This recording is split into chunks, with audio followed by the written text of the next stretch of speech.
मैं मां हूं, धरती मां।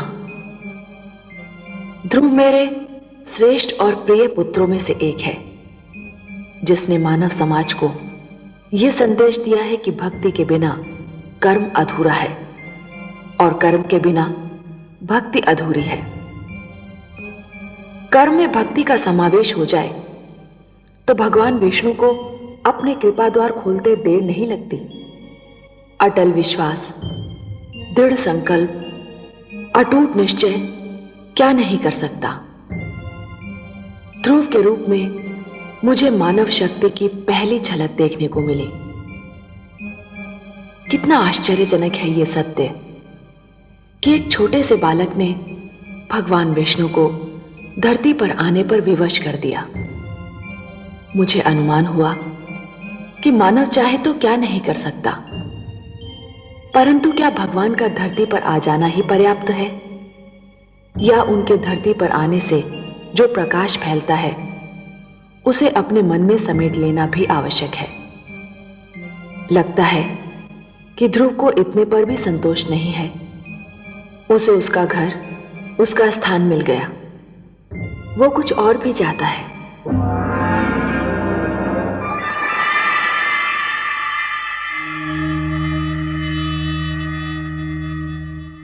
वासुदेव, वासुदेव, आप कहाँ चले गए वासुदेव?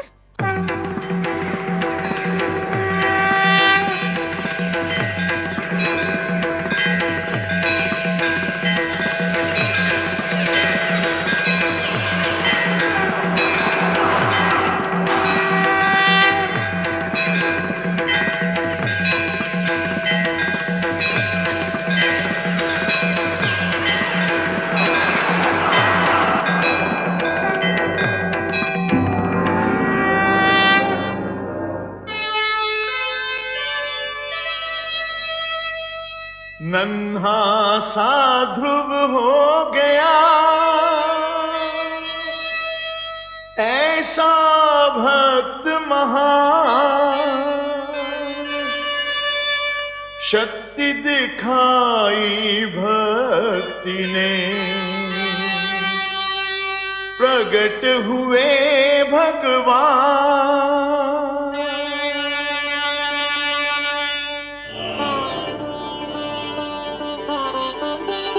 वासुदेव, मैं कहीं नहीं गया वत्स ध्रुव। तुम मुझे अपने सम्मुख देखना चाहते थे ना, तो लो देखो, मैं तुम्हारे नेत्रों के सामने उपस्थित हूं। तुम विजयी हुए पुत्र, तुमने मुझे जीत लिया। तुम्हारे जैसा तपस्वी न कभी हुआ है और न कभी होगा। तुमने सिद्ध कर दिया कि जीव ब्रह्म का ही एक अंश है और अपनी साधना से ब्रह्म को भी धरती पर ला सकता है। तुमने यह सिद्ध कर दिया वत्स कि सृष्टि की सबसे बड़ी शक्ति है भक्ति। वत्स ध्रुव, अब श्वास लेना आरंभ कर दो पुत्र। अब मैं कहीं नहीं जाऊंगा।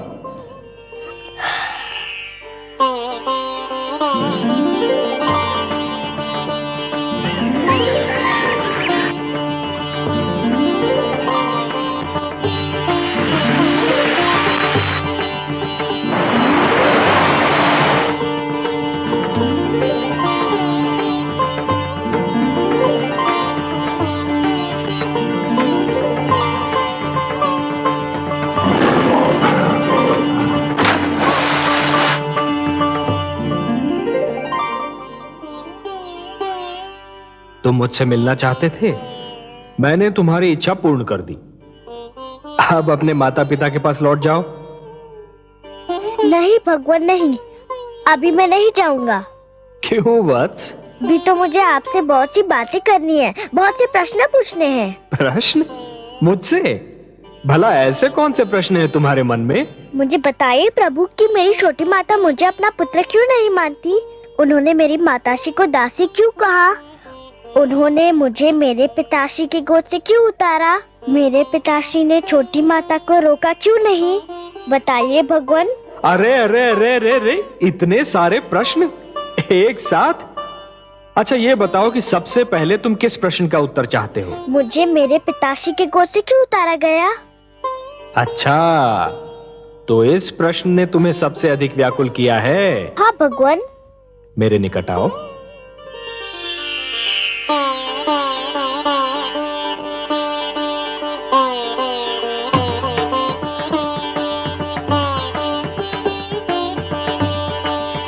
और निकट आओ वत्स। आओ वत्स।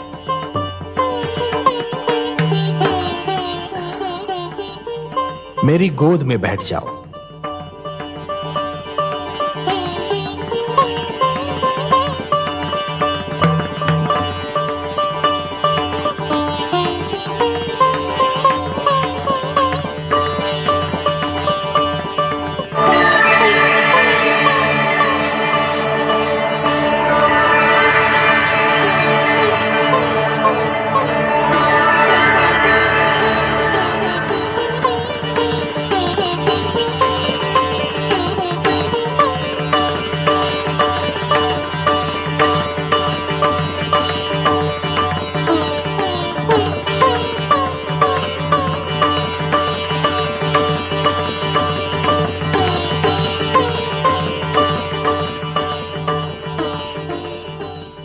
वत्स, अब और प्रश्न पूछने हैं मुझसे? कुछ नहीं पूछना प्रभु, अब कुछ नहीं पूछना। अब तो मुझे हर प्रश्न का उत्तर मिल गया है। मेरे चारों ओर ज्ञान का प्रकाश फैला हुआ है। मैं वहाँ हूँ जहाँ केवल मैं हूँ और आप है। अच्छा वासुदेव। ओम पूर्णमदः पूर्णमिदं पूर्णात् पूर्णमुदच्यते पूर्णस्य पूर्णमादाय पूर्णमेवावशिष्यते। अब ना कोई कामना है ना कोई इच्छा। आपकी गोद में आकर लगता है इसके सिवा हर वस्तु तुच्छ है। अब मुझे कुछ भी नहीं चाहिए। मुझे मेरा ठिकाना मिल गया, मेरा घर मिल गया।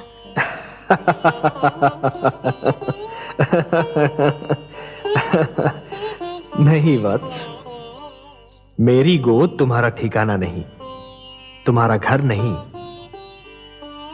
तुम्हारा घर तो वो कर्म भूमि है जिसका नाम है जीवन, संसार। भक्ति से तुमने मेरा मन जीत लिया, अब कर्म के माध्यम से तुम्हें परिवार का मन जीतना है। अपने परिवार की सेवा करके एक पुत्र धर्म को निभाना है। अपनी प्रजा को न्याय पर आधारित शासन देना है तुम्हें, कि फिर किसी बालक को अपने पिता की गोद से उतारा न जाए, मेरी खोज में यूं भटकना न पड़े। वत्स, जब तुम ये समस्त धर्म निभा लोगे ना, तो तुम्हें वो स्थान प्राप्त होगा जो संसार के रहते तुम्हारा नाम जीवित रखेगा। मैं तुम्हें वरदान देता हूं वत्स, कि मानव धर्म का निष्ठापूर्वक पालन करने के उपरांत तुम्हें नक्षत्र लोक में वो स्थान प्राप्त होगा जो तुम्हारे ही नाम से जाना जाएगा। इस धरती के वासी उसे ध्रुव लोक कहकर पुकारेंगे, जहां तुम सदा जगमगाते रहोगे। यही तुम्हारे कर्म का फल होगा वत्स। वासुदेव, मुझे बताइए कि कर्म क्या है?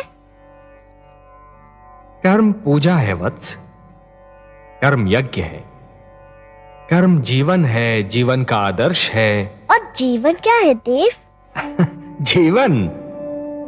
जीवन एक सौभाग्य है पुत्र, एक वरदान है, मेरा दिया हुआ प्रसाद है, एक अवसर है, संसार की सेवा करने का अवसर, परिवार की सेवा करने का अवसर। परिवार क्या है प्रभु, मुझे इसका ज्ञान दीजिए।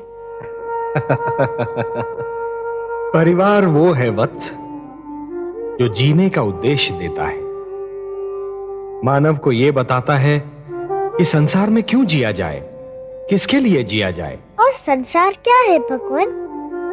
संसार संसार एक बड़ा परिवार है पुत्र। परिवार का विशाल रूप है, मेरी श्रेष्ठ रचना है। वसुधैव कुटुंबकम, ये सारी वसुधा, ये सारी धरती एक ही कुटुंब है, एक ही परिवार है वत्स, और यही मेरा मंत्र भी है। ये सारा संसार मेरी ही संतान है। संसार की सेवा करना अर्थात मेरी सेवा करना, संसार के भले के लिए जीना, ये एक सर्वोत्तम आदर्श है वत्स। ध्रुव, परंतु संसार के भले के लिए मर जाना, ये वो महान कार्य है जो प्राणी को मरकर भी अमर बना देता है। वत्स, जीवन की कर्म भूमि तुम्हें पुकार रही है वत्स। तुम्हारा परिवार तुम्हारी राह देख रहा है। जब तुम अपने परिवार का कल्याण करोगे, तभी समाज का कल्याण होगा, और जब समाज का कल्याण होगा, तभी सारे संसार का कल्याण होगा वत्स। यही विधि का विधान है। जाओ वत्स, अपने कर्म की ओर बढ़ो, जीवन में उतरो, संसार में प्रवेश करो। यशस्वी भव,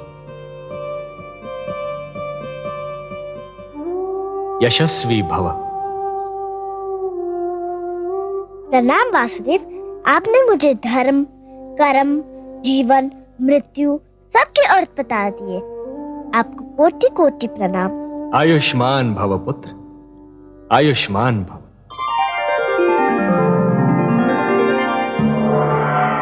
इन्हें तो तुम पहचानते ही हो पुत्र, इनसे तुम कई बार मिल चुके हो। ये विष्णु प्रिया हैं, तुम्हारी माता लक्ष्मी। चाहिए माता, हम आपसे नहीं बोलते। क्यों पुत्र? आप चाहती तो मुझे बहुत पहले भगवान विष्णु की गोद में बिठा देती तो आपका क्या बिगड़ जाता? मेरा कुछ नहीं बिगड़ता पुत्र,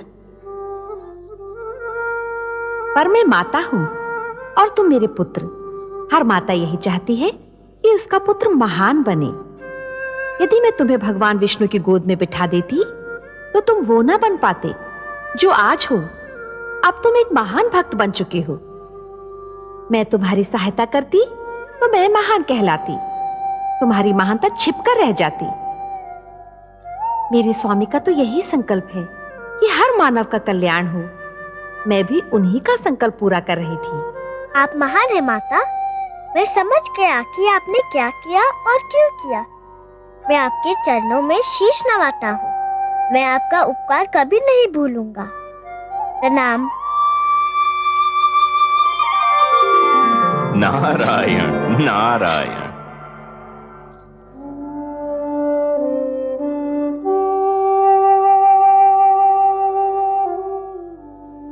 गुरुदेव देखिए देखिए, क्या चमत्कार हो गया। यह भगवान विष्णु है और लक्ष्मी माता। ये सब मुझसे मिलने आए हैं। ये सब आप ही के कारण हुआ, आप ही की कृपा से हुआ। आप महान है गुरुदेव। नहीं पुत्र, तुम महान हो। तुमने अपनी भक्ति से ब्रह्मा का लेख बदल दिया। नहीं गुरुदेव, आपसा मार्गदर्शक मुझे न मिलता तो ये सब कैसे होता?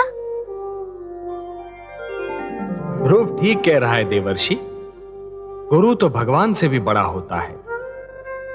गुरुर ब्रह्मा गुरुर विष्णु गुरुर्देवो महेश्वरः गुरु साक्षात परब्रह्म तस्मै श्री गुरवे नमः। यशस्वी भव पुत्र। प्रभु, यदि आपकी और माता की अनुमति हो तो मैं वत्स ध्रुव को महाराज उत्तानपाद की राजधानी पहुंचा दूं। नहीं देवर्षि, आप अकेले नहीं जाएंगे। ध्रुव को विदा करने हम सब साथ मिलकर जाएंगे।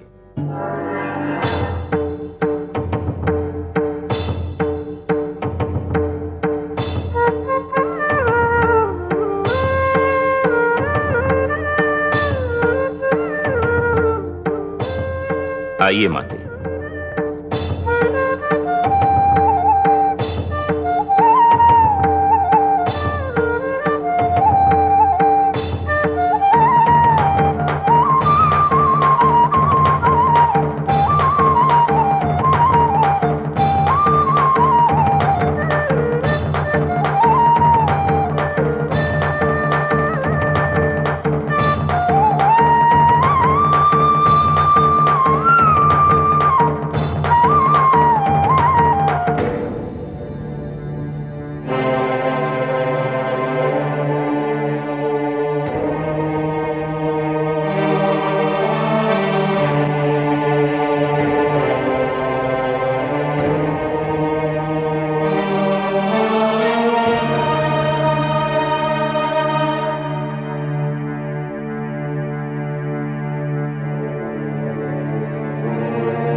क्या बात है स्वामी, आप यहाँ एकांत में क्या कर रहे हैं?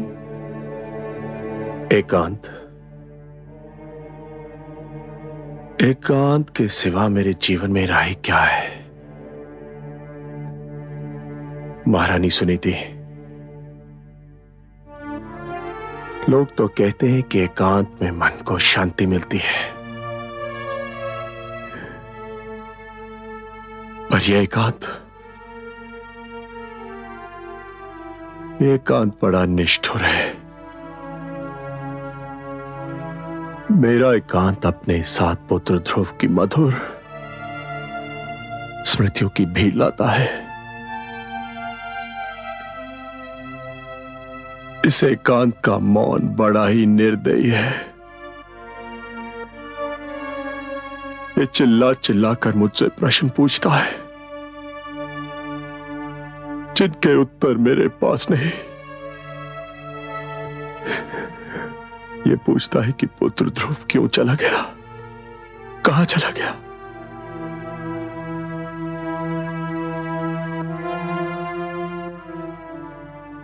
इस एकांत का हर जाता हुआ पल मुझ पर दोष लगाकर जाता है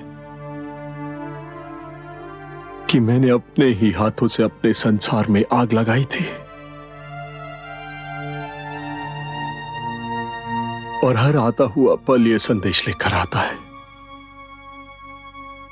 कि ये एकांत ही मेरा दंड है।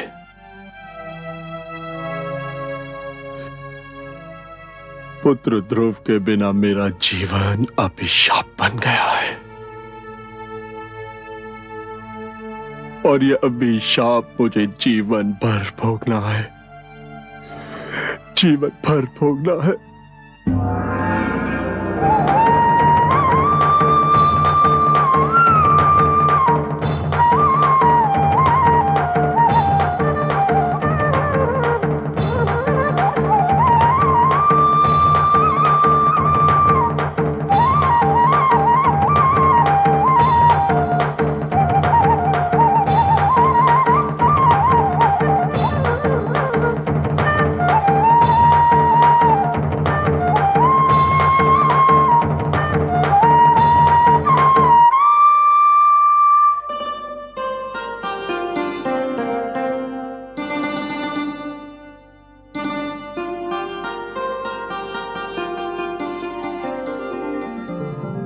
आयुष्मान भव पुत्र।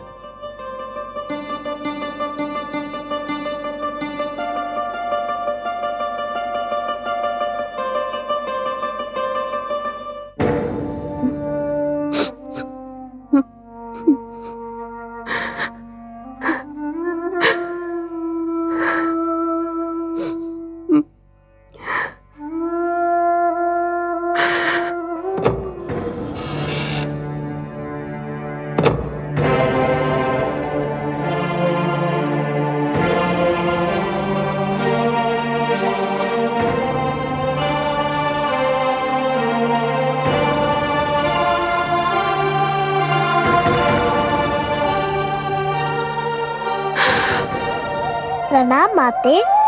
तुम? हाँ, मैं आपको धन्यवाद देने आया हूँ। धन्यवाद? मुझे? मैंने ऐसा कौन सा शुभ कार्य किया है कि तुम मुझे धन्यवाद देने आए हो? आपने जो मुझ पर उपकार किया। उपकार नहीं किया पुत्र, मैंने तुम पर अत्याचार किया है। अत्याचार किया है मैंने तुम पर। नहीं माते, आपने तो मुझ पर इतना बड़ा उपकार किया है कि मैं 100 जन्म आपकी सेवा करूं तब भी उसे चुका ना पाऊंगा। मत कहो मुझे माते, मत कहो। मैं इस पवित्र शब्द के योग्य नहीं हूँ। माता वो होती है जो अपने आंचल से संतान को सुख की छांव देती है, जिसका मन प्यार का भंडार होता है। मैंने तो तुमसे केवल घृणा की है, तुम्हें केवल दुख दिया है। मैं घृणा की पात्र हूँ, घृणा की पात्र हूँ। महारानी सुनीति से मुझे ईर्ष्या थी, उसका बदला मैंने तुमसे लिया पुत्र। मैंने ही तुम्हें महाराज की गोद से उतारा, मैंने ही तुम्हें वन में भटकने पर विवश कर दिया। मैंने एक नन्हे से बालक को यातना झेलने पर विवश कर दिया। मैं माता नहीं, कुमाता हूँ। कुमाता हूँ। पुत्र कुपुत्र हो सकता है, पर माता कुमाता हो ही नहीं सकती। वो तो देवी के समान होती है, पवित्र और पूजा के योग्य। आप भी मेरे लिए पूजा के योग्य है। भूल गए आप? आपने ने तो मुझे भगवान विष्णु का नाम बताया था। आपने तो कहा था कि मैं भगवान विष्णु को पाने के लिए तपस्या करूं। सच पूछे तो आप ही के कारण मुझे भगवान विष्णु के दर्शन हुए। हे भगवान, जिस बालक के प्रति मैंने इतने अन्याय किए, वही आज मुझे अपनी महानता का कारण समझ रहा है। तुम महान हो पुत्र, तुम महान हो। क्या कर रही है माते? मुझे अपने चरण छू लेने दो पुत्र, कदाचित मेरे पापों का बोझ कुछ कम हो जाए। जिस दिन माता को पुत्र के चरण छूने पड़े, उसी दिन का नाम महाप्रलय होगा। मुझे अपने गले लगा लीजिए माते, मैं धन्य हो जाऊंगा। पुत्र, मेरा पुत्र ध्रुव।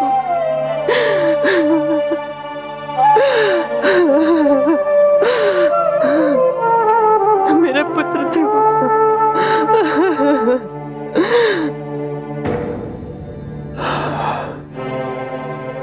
ये सब भाग्य का खेल है स्वामी। नहीं, ये कहकर मैं स्वयं को धोखा नहीं दे सकता।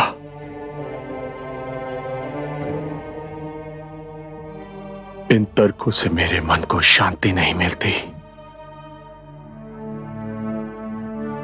यदि आज मैं पुत्र ध्रुव का मुख देखने को तरस रहा हूं, तो ये भाग्य का खेल नहीं,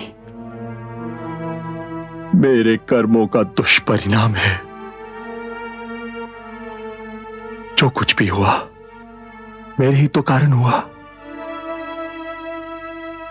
मुझे तो लज्जा आती है अपने आप से,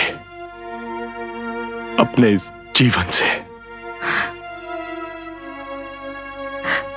ऐसा मत कहिए स्वामी, ऐसा मत कहिए। माना आज हमारा जीवन अंधेरी रात्रि है, किंतु रात्रि कोई भी हो, किसी ना किसी ढंग से अवश्य ढल जाती है। कब ढलेगी ये रात्रि? कब होगी भोर? क्या सवेरा तब होगा जब नेत्रों की ज्योति मर चुकी होगी, जब प्राणों के दीपक बुझ चुके होंगे। ऐसा नहीं होगा महाराज, दुख के दिन बीत चुके हैं। तुम क्यों आई हो? तुम्हें देखते ही मुझे सब अशुभ घटनाएं याद आ जाती हैं। ये सत्य है महाराज, मैंने आज तक जो भी किया अशुभ ही किया। मैंने कभी आपको कोई शुभ समाचार नहीं दिया, किंतु आज मैं आपको शुभ समाचार सुनाने आई हूं महाराज। तुम और शुभ समाचार? बबूल के वृक्ष पर आम नहीं फलते सुरुचि। महाराज, भगवान विष्णु चाहे तो क्या नहीं हो सकता। ये देखिए। प्रणाम माते, प्रणाम पिताश्री। ध्रुव, मेरे लाल।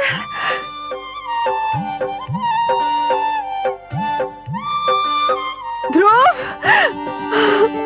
ध्रुव, ध्रुव, कहाँ चला गया था तू? कहाँ चला गया था? ध्रुव, ध्रुव मेरे पुत्र। आपका लाल महान बन चुका है महारानी। इसे भगवान विष्णु स्वयं दर्शन दे चुके हैं। मेरे छोटे से भगवान, मुझे क्षमा कर दो। किंतु आपको भी किसी को क्षमा कर देना होगा। किसको क्षमा करना होगा? इन्हें, मेरी छोटी माता को। इसे? हाँ, इन्हें। ये न होती तो मुझे भगवान विष्णु के दर्शन कैसे होते? इन्हीं के कारण तो मैं भगवान विष्णु की खोज में निकला था। आओ माते।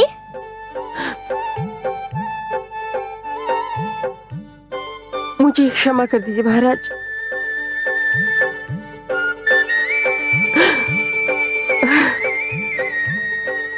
क्या कर रही हो?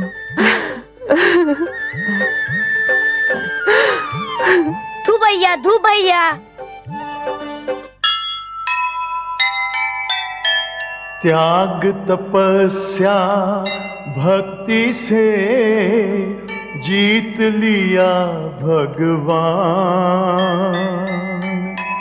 धन्य हुआ संसार सब पाकर भक्त महान। ऐसा था निश्चय अटल, ऐसा था विश्वास। ध्रुव ऐसा तारा बना, चमक उठा आकाश, चमक उठा आकाश।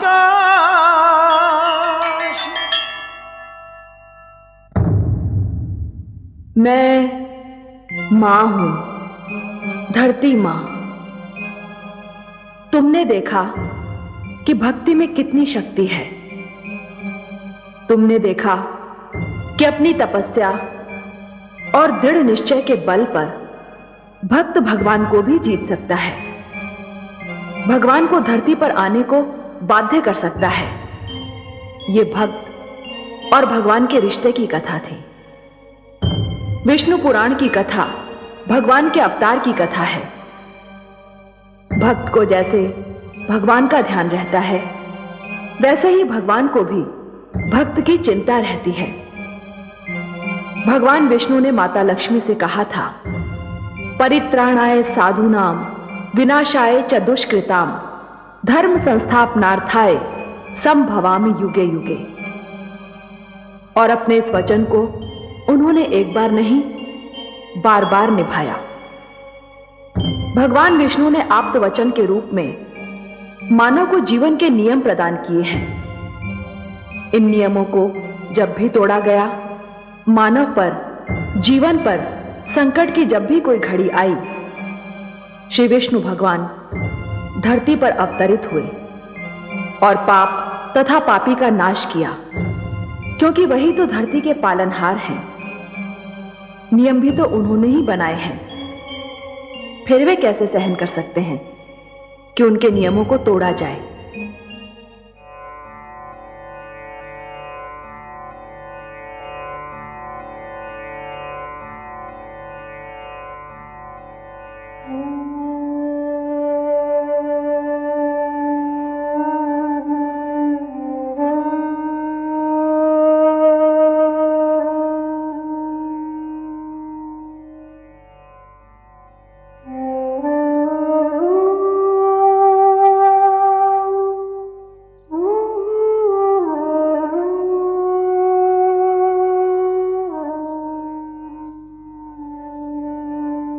महादेवी, मैं तो समझ रहा था कि आपकी सारी चिंताओं का अब अंत हो चुका होगा। आपके पुत्र ध्रुव ने जो भी कामनाएं की थी वो सारी पूर्ण हो गई हैं, और जो वचन मैंने उसे दिए थे वो भी पूर्ण हो गए हैं। पर आप तो अब भी चिंता की मूर्ति बनी हुई हैं। क्या सोच रही हैं? हे कमल नयन, आपके सुंदर मुख से जो पावन बोल निकलते हैं वो तो मेरे हृदय पर अंकित हो जाते हैं। आपने एक बार कहा था कि धरती पर आपके अगणित भक्त हैं। ध्रुव का कल्याण तो हो गया, पर उससे केवल एक का कल्याण हुआ है, और भक्तों का कल्याण कैसे होगा? जो ज्ञान, जो प्रकाश ध्रुव को मिला, उस पर तो समस्त मानव जाति का अधिकार है। ये ज्ञान, ये प्रकाश उनको कैसे मिलेगा? ये जीवन के नियम उन्हें कौन बताएगा? वाह देवी वाह, आप केवल हमारी वामांगी नहीं हैं, आप तो हमारे विचारों की संगिनी भी हैं। आपने अभी जो कहा वास्तव में चिंता का विषय है, और हम आपके आभारी हैं कि आपने इस चिंता को व्यक्त कर दिया। मानव कल्याण ही तो हमारा परम उद्देश्य है। हमें ज्ञान का प्रकाश मानव तक पहुंचाने के लिए कुछ दीप प्रज्वलित करने होंगे।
हे लक्ष्मी नारायण, मेरे लिए क्या आदेश है? आज आपकी सभा में कुछ नवीन, अति सुंदर और महातेजस्वी पात्र दिखाई दे रहे हैं प्रभु, जिनके आज से पहले कभी दर्शन नहीं हुए। हे ब्रह्मा, ये आप्त वचन है, मेरी वाणी है। ये सारे ज्ञान के स्वरूप हैं। ज्ञान जो निश्चल होता है, पवित्र होता है, एक बालक के समान, और इसीलिए इन्हें बाल स्वरूप प्राप्त हुआ है। ब्रह्मा जी, विधाता को अपना परिचय दीजिए। हे ब्रह्मा, भगवान विष्णु ने मेरा नाम ऋग्वेद रखा है। हे प्रजापति, भगवान विष्णु ने मुझे यजुर्वेद का नाम दिया है। हे विधाता, भगवान विष्णु ने मुझे सामवेद कहकर पुकारा है। हे प्रभु, भगवान विष्णु से मुझे अथर्ववेद का नाम मिला है। हे त्रिलोकीनाथ, परिचय तो मिल गया, परंतु मेरे लिए इनकी रचना का उद्देश्य अब भी एक भेद बना हुआ है। कौन सी आवश्यकता इनकी रचना का कारण बन गई सर्वेश्वर? हे चतुरानन, जिस सृष्टि का निर्माण आपने किया है, उसे चलाने का कार्यभार तो हम ही को मिला है ना? वो तो आप बहुत सुंदर ढंग से चला रहे हैं। आदि प्रजापति, हाँ, किंतु शिशु जब अपने पांव पर खड़ा होना और चलना सीख रहा होता है, तो हर पग पर उसके पांव डगमगाते हैं।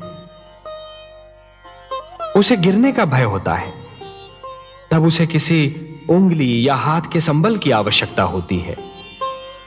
मानव जीवन भी अभी बस अपने पांव पर खड़ा होना और चलना सीख ही रहा है। ब्रह्मा जी, उसे भी किसी संबल की आवश्यकता है, ज्ञान की आवश्यकता है, प्रकाश की आवश्यकता है। और ये मेरे वेद, मेरी वाणी, मेरे आप्त वचन मानव की इसी आवश्यकता की पूर्ति करेंगे। आपकी जितनी भी प्रशंसा की जाए कम है। हे परम श्रेष्ठ, कितनी सुंदर कृतियां बनाई हैं आपने। इनके मुख से तो तेज की किरणें फूट रही है। हे विधाता, आपको तो ज्ञात ही है कि मानव मुझे कितना प्रिय है। मैं तो स्वयं मानव में अपनी छाया देखता हूं। मैं उसे वो ज्ञान देना चाहता हूं जो किसी और प्राणी के पास ना हो। मैं उसे वो विवेक देना चाहता हूं जो उसे श्रेष्ठता दे, समृद्धि दे। ये वेद मैंने मानव कल्याण के लिए रचे हैं। इसीलिए तो जगत आपको मंगलकारक कहता है। हे विश्वेश्वर, आपको सदैव मानव कल्याण का ध्यान रहता है। हे ब्रह्मा, मेरा मानव पर और मानव का मुझ पर अधिकार है। ये ऋग्वेद है। ऋग्वेद का संदेश है मनुर्भव, मनुष्य बनो। मनुष्य इसका निर्देश है। ऋग्वेद ईश्वर और मानव के संबंध की परिभाषा है। यह मानव को प्रार्थना के मंत्र सिखाएगा। ब्रह्मा जी, आप तो स्वयं दयामय हैं प्रभु, प्रार्थना और पूजा की आवश्यकताओं से परे। हे सर्वशक्तिमान, प्रार्थना का आपके लिए क्या महत्व है? हे ब्रह्मा, प्रार्थना का महत्व मेरे लिए नहीं है। प्रार्थना का महत्व तो मानव के लिए है, क्योंकि प्रार्थना झुकना सिखाती है। जिस प्रकार वृक्ष की डाली फलों से लद जाने पर झुक जाती है, उसी प्रकार जब मनुष्य को ज्ञान और समृद्धि मिले तो उसे झुक जाना चाहिए। जो सिर झुकता नहीं, उस सिर में अहंकार अपना डेरा डाल देता है। ऋग्वेद मानव को अहंकार से बचाएगा। ऋग्वेद मानव को यह सिखाएगा कि सिर किसके आगे झुकाना चाहिए और कैसे झुकाना चाहिए। आप सच्चिदानंद हैं, सत हैं, चैतन्य हैं, चित हैं और आनंद स्वरूप हैं। आपके विचार भी आप ही की भांति आनंददायक हैं नीलकांत। मुझे शेष वेदों की महानता से भी अवगत कराने की कृपा करे प्रभु। ये यजुर्वेद ये मानव को यह बताएगा कि मैं यज्ञ में निवास करता हूं। हे सृष्टि रचयिता, जीवन का दूसरा नाम है कर्म। जब कोई कर्म दूसरों की भलाई के लिए किया जाता है तो उसे यज्ञ कहते हैं। यज्ञ परोपकार का दूसरा नाम है और परोपकार दूसरों की भलाई करने का सर्वोत्तम गुण है। हे ब्रह्मा, जैसे एक रस्सी के बिना जल से भरा हुआ डोल कुएं से बाहर नहीं आ सकता, वैसे ही यज्ञ के बिना मानव जीवन भी अज्ञान के अंधकार से ज्ञान के उजाले में नहीं आ सकता। और यही संदेश देगा मानव को यह यजुर्वेद। मुझे सामवेद का ज्ञान भी दीजिए प्रभु। सामवेद? हे ब्रह्मा, आपकी सृष्टि के कण कण में संगीत बसा है। संगीत जो मन को मुग्ध कर देता है। संगीत कोयल की कूक में भी है और पपीहे की पुकार में भी, नदी की लहरों में भी है और झरने के बहाव में भी। आत्मा को परमात्मा की झलक मिलते ही मन में राग अनुराग का जो सोता फूट पड़ता है, उसी का मधुर संगीत है ये सामवेद। संगीत ज्ञान का भंडार है ये सामवेद। और यह अथर्ववेद। हे आदि प्रजापति, आप तो जानते हैं कि धरती पर सूर्य अपने संग एक नवीन दिन के साथ साथ एक नवीन समस्या, एक नवीन कठिनाई भी लाता है। और मानव जीवन की प्रगति के लिए यह आवश्यक भी है कि वह समस्याओं को सुलझाता रहे, कठिनाइयों से लड़ता रहे। यह अथर्ववेद मानव को धरती पर पैर जमाने का पाठ पढ़ाएगा, उसके मन और शरीर को आपत्तियों विपदाओं से बचना सिखाएगा और समस्याओं को सुलझाने का मार्ग दिखाएगा। हे सर्वेश्वर, ये वेद पाकर तो मानव धन्य हो जाएगा, वो श्रेष्ठ हो जाएगा। आप धन्य हैं प्रभु, धन्य हैं। अपने आप्त वचन के रूप में संसार को यह अनुपम भेंट दे रहे हैं। हे ब्रह्मा, यदि मानव ने इन वेदों की रक्षा की तो ये वेद भी मानव की रक्षा करेंगे। धर्मो रक्षति रक्षिता। मैं चाहता हूं कि मेरी वाणी को सुरक्षित रूप से आप मानव जाति तक पहुंचा दें। यह कार्य तो आप ही कर सकते हैं ब्रह्मा जी। मैं आपके आदेश का सहर्ष पालन करूंगा सर्वेश्वर। हे ज्ञानकोश, आओ मेरे साथ।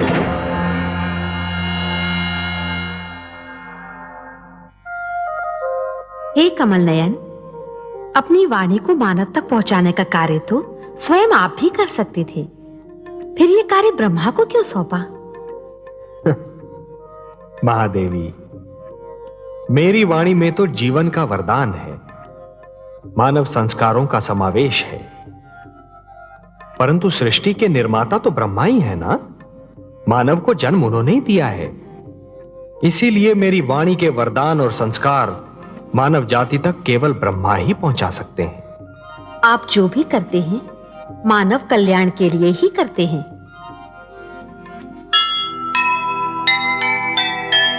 जग है रचना विष्णु की, वे ही हैं करता। सबकी है चिंता उन्हें, वे हैं पालनहार।